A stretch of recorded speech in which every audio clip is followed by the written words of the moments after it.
Bonjour et bienvenue sur Mediatico, bienvenue aux internautes qui suivent fidèlement cette émission Stratégie durable qui est consacrée à la stratégie en matière de responsabilité sociale et environnementale des grandes entreprises cotées. On vous emmène aujourd'hui sur le site d'une usine près de Beaune, en Bourgogne, et nous sommes chez Coca-Cola. Autant dire donc que l'icône des États-Unis, Coca-Cola, se trouve sur les terres du vignoble français, et d'ailleurs à 2 pas d'une coopérative laitière, c'est aussi intéressant. Et pourquoi Coca-Cola aujourd'hui ? Eh bien parce que Coca-Cola présente en ce moment sa nouvelle stratégie en matière de développement durable. Alors pour en parler avec nous aujourd'hui, Arnaud Roland, bonjour. Bonjour.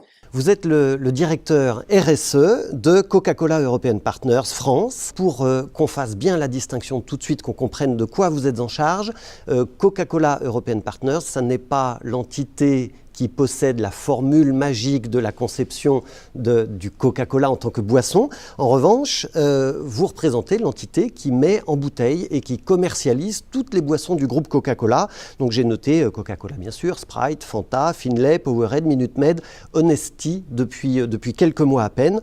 Au total en France, c'est à peu près 2 milliards d'euros de chiffre d'affaires, c'est ça ? Oui, c'est à peu près ça. Alors on est aujourd'hui sur le site de l'usine Plastipac et sur le site aussi du centre pédagogique Infinéo qui a été créé en 2012. Pourquoi est-ce qu'on est ici ? Pourquoi est-ce que vous communiquez ici sur votre stratégie de développement durable ? Est-ce que c'est une usine modèle ? Alors pour nous, Infinéo est un projet extrêmement important. Effectivement, nous avons publié il y a 1 mois notre nouvelle stratégie RSE suite à 1 an de travail, 1 an de consultation de l'ensemble de nos parties prenantes pour dévoiler nos nouveaux objectifs à horizon 2025. Jusqu'à présent, nous avions des objectifs à 2020 qui ont été pour la première fois définis en 2007, puis revisités en 2011 et 2014. Et cette fois-ci, nous nous engageons sur des objectifs précis à 2025. Alors, pourquoi ici Infinéo est un endroit particulier. Infinéo, en fait, c'est le nom de la co-entreprise entre Coca-Cola European Partners et le groupe Plastipac pour développer en France ce qu'on appelle l'économie circulaire des bouteilles plastiques. Plastipac qui est le leader français, peut-être même européen, du recyclage de plastique, de PET. Absolument. L'usine que vous voyez ici est une usine assez modèle et exemplaire au niveau européen, tant en termes de capacité que de technologie employée pour purifier le plastique. C'est vraiment du recyclage de très haute qualité, parce que derrière, on va refaire de nouvelles bouteilles. Combien de tonnes de plastique on récupère sur ce site et combien on ressort sous forme de nouvelles bouteilles ? Alors ici, c'est un peu plus de 60 000 tonnes de bouteilles plastiques qui rentrent chaque année pour une production annuelle de 48 000 tonnes de plastique recyclé. Pour vous donner une idée, ça représente l'équivalent d'1,5 milliard de bouteilles plastiques qui sont recyclées chaque année. Comment travaille cette usine d'abord ? Le plastique arrive sous quelle forme et il repart de quelle façon ? Le plastique, les bouteilles plastiques qui arrivent ici, c'est ce qui se passe derrière votre bac de recyclage. À la maison ? À la maison, exactement. Donc ils sont directement issus de la collecte sélective de tous les foyers français. Donc ce sont des bouteilles qui viennent de partout en France, directement des centres de tri. Mais malheureusement, aujourd'hui, c'est un des premiers soucis de cette usine. Les approvisionnements sont extrêmement tendus, c'est-à-dire qu'on manque de matière, pour être clair. Vous voulez dire qu'on trie insuffisamment ? Aujourd'hui, c'est le cas, puisque seulement 56% des bouteilles plastiques sont recyclées en France, et donc on doit impérativement progresser sur ce taux de recyclage pour alimenter cette usine et faire en sorte que cette industrie se développe. Et c'est pour ça qu'il y a un centre pédagogique ici, c'est aussi pour faire prendre conscience à la population de ce territoire ici en Bourgogne, mais au-delà en France, qu'on a besoin de recycler davantage, c'est ça ? On reçoit effectivement beaucoup de jeunes à partir de la classe de collège, mais aussi des lycéens, beaucoup d'étudiants de l'enseignement supérieur, mais aussi beaucoup d'adultes. C'est à peu près 60% de jeunes, 40% de public adulte. Pourquoi ? Parce que c'est un sujet qui nous touche tous dans notre quotidien. On est tous confrontés au fait de faire le tri sélectif. Et les gens, en fait, ont envie de savoir qu'est-ce qui se passe après. On me demande de trier, mais finalement, à quoi ça sert ? Et donc, c'est ce qu'on va montrer à tous nos visiteurs ici. C'est qu'est-ce qui se passe derrière mon bac jaune, que devient ma bouteille en plastique et comment ça fonctionne. Alors, vous faites le tri entre les bouteilles qui sont en plastique blanc transparent, oui, et puis les bouteilles de couleur, oui, et puis elles passent dans tout un système compliqué qu'on peut visiter ici sur ce site, oui, et elles ressortent sous quelle forme ? Alors, elles ressortent sous forme de ces petits granulés que vous voyez ici derrière nous.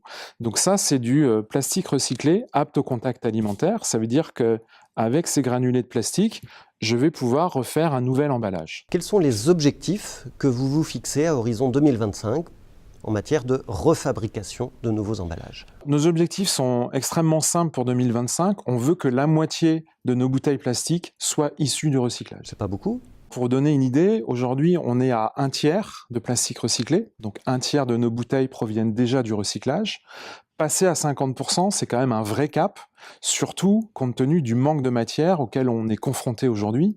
Donc ça va nécessiter un effort considérable pour motiver encore plus de gens à trier et pour récupérer simplement plus de bouteilles. On parle du plastique, là, Arnaud Roland, mais Coca-Cola, c'est aussi des canettes en aluminium. Oui. Où est-ce que vous en êtes sur le recyclage des canettes en aluminium? Alors, en ce qui concerne les métaux, que ce soit l'acier et l'aluminium, aujourd'hui, on a un taux de recyclage d'à peu près 40%. Là aussi, on sait recycler depuis des années l'aluminium. Ça se recycle très bien, l'aluminium. Et il faut le recycler parce que quand on en produit, c'est énergivore d'une façon considérable. Donc il faut absolument recycler l'aluminium. Ah mais c'est un impératif. Si on veut baisser le carbone, pour vous donner qu'un seul chiffre, quand on recycle de l'aluminium, on économise 95% de l'énergie par rapport à la fabrication d'aluminium neuf. Quand on parle d'économie circulaire, parce que c'est de ça dont on est en train de parler, on s'intéresse aussi à la provenance de la matière première. Oui. Votre matière première, c'est donc une formule secrète qui est gardée aux États-Unis, mais il y a aussi quelque chose qui est accessible à tout un chacun sur malheureusement pas toute la planète entière, c'est l'eau. Dans une bouteille de Coca-Cola classique, vous avez 85% d'eau. Dans une bouteille de Coca-Cola zéro, vous avez 99% d'eau. Donc nos boissons, oui, c'est de l'eau avec du gaz carbonique, avec du concentré pour faire le goût unique de Coca-Cola. Et l'eau, c'est un sujet très important pour nous, et pas simplement en France, mais dans le monde entier. Donc qu'est-ce qu'on fait sur l'eau? On agit à 3 niveaux. Notre première responsabilité, c'est de réduire la consommation d'eau. Pour vous donner une idée, au niveau de l'industrie globale des boissons, il faut en moyenne 2 litres d'eau pour faire 1 litre de produit fini.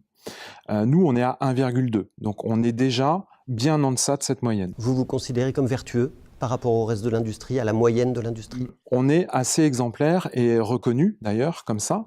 Et c'est surtout un ratio qu'on a baissé. C'est-à-dire toute l'eau utilisée hors boisson, on a divisé par 2 en fait ce ratio-là depuis une dizaine d'années. Et dans notre nouvelle stratégie à 2025, on s'engage sur une réduction de 20% supplémentaire. Et on a déjà, vous savez, Coca-Cola, c'est des usines d'embouteillage dans le monde entier. On a en France les usines parmi les plus performantes en termes d'utilisation de l'eau au niveau international. Par exemple, notre usine de Toulouse, Castanet-Tolosan, utilise 1,15 litres d'eau pour faire 1 litre de boisson. Elle fait partie des 5 premières usines au monde en termes d'efficience de la ressource en eau. Mais on ne s'arrête pas là, c'est-à-dire que notre consommation directe, on va aussi s'intéresser avec nos parties prenantes locales à la protection des ressources en eau qu'on utilise. C'est intéressant parce qu'il y a eu des polémiques et des controverses autour de Coca-Cola et l'assèchement des nappes phréatiques en Inde ou au Mexique. Oui. Il y a pas mal de temps maintenant, c'est vrai, où est-ce que vous en êtes? Toutes nos usines, quel que soit le site d'embouteillage où qu'il soit situé, a des plans de prévention de la ressource en eau et de protection. Et pour ça, on ne le fait pas tout seul, on le fait avec des parties prenantes. Dans beaucoup de pays, on le fait aussi avec des ONG locales, avec des experts, avec des hydrogéologues. Et pour nous, ça, c'est très important, de protéger la ressource en eau qu'on utilise et de s'assurer qu'on ne met pas cette ressource à risque. Et donc ça, c'est le deuxième pilier de notre stratégie, mais on en a aussi un troisième, où on va au-delà de notre responsabilité directe, c'est-à-dire que Coca-Cola s'est engagé au niveau mondial à compenser toute l'eau qu'elle utilise. Ça veut dire qu'on va financer des programmes d'accès à l'eau ou des programmes de protection de la ressource en eau, de dépollution, de protection de zones humides par exemple.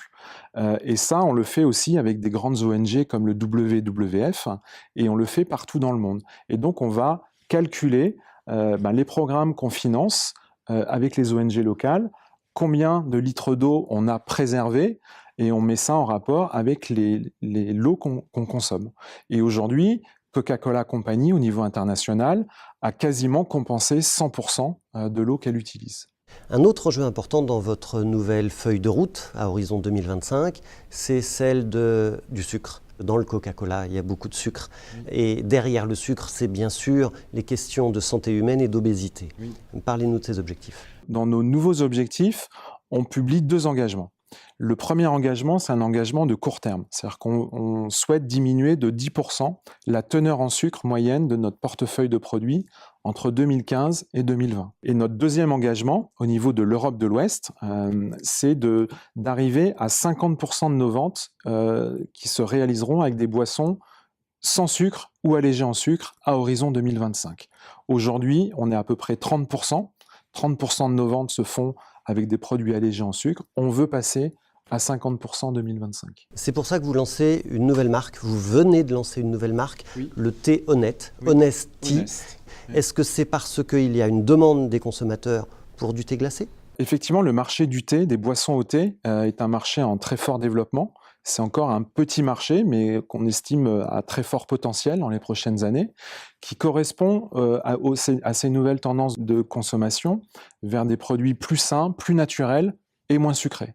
Donc c'est pour ça qu'on a décidé de lancer des marques comme Honest Tea, qui est une marque aussi biologique. Et l'année prochaine, on va lancer une nouvelle marque de thé glacé qui s'appelle Fuse. Toujours est-il que cette tendance, c'est celle-ci, c'est offrir plus de choix aux consommateurs avec des boissons contenant moins de sucre. Mais votre engagement en tant qu'entreprise, finalement, est-ce qu'il ne revient pas à adresser de nouvelles cibles de clientèle pour continuer à vendre toujours plus de marques? Vous allez sortir une nouvelle marque par an, oui. D'ici à 2020, peut-être même au-delà. On s'est engagé encore une fois à ce que 50% de nos ventes soient sans sucre ou allégées en sucre. Donc on a besoin de diversifier notre portefeuille et c'est ce qu'on va faire. On souhaite être présent en fait sur tous les segments de marché des boissons sans alcool. Dans certains pays, Coca-Cola vend aussi du café, par exemple, du café froid, du café chaud. Vend aussi de l'eau, mais aussi des jus de fruits, des boissons au thé. Bref, on veut être présent sur toutes les occasions de consommer une boisson sans alcool. Au début de cette interview, vous nous parlez d'économie circulaire, d'économie de matière, et à la fin de l'interview, vous nous parlez de consommation. Toujours plus consommer. Est-ce qu'il n'y a pas un paradoxe là ? Non, parce que les gens veulent continuer de consommer, mais consommer différemment. C'est-à-dire consommer en ayant davantage de responsabilité, en mettant davantage de sens et en faisant davantage attention à leur santé. Donc c'est ce mouvement-là que notre stratégie en action va accompagner. C'est pas un hasard si elle s'appelle En Action. Ça veut dire qu'on va faire des choix pour orienter notre business, pour répondre à ces nouvelles tendances. Merci beaucoup Arnaud Roland de nous avoir accordé cette interview. Ben, je vous en prie. Et puis quant à nous, on se retrouve très bientôt sur Mediatico pour une autre émission Stratégie durable. À bientôt.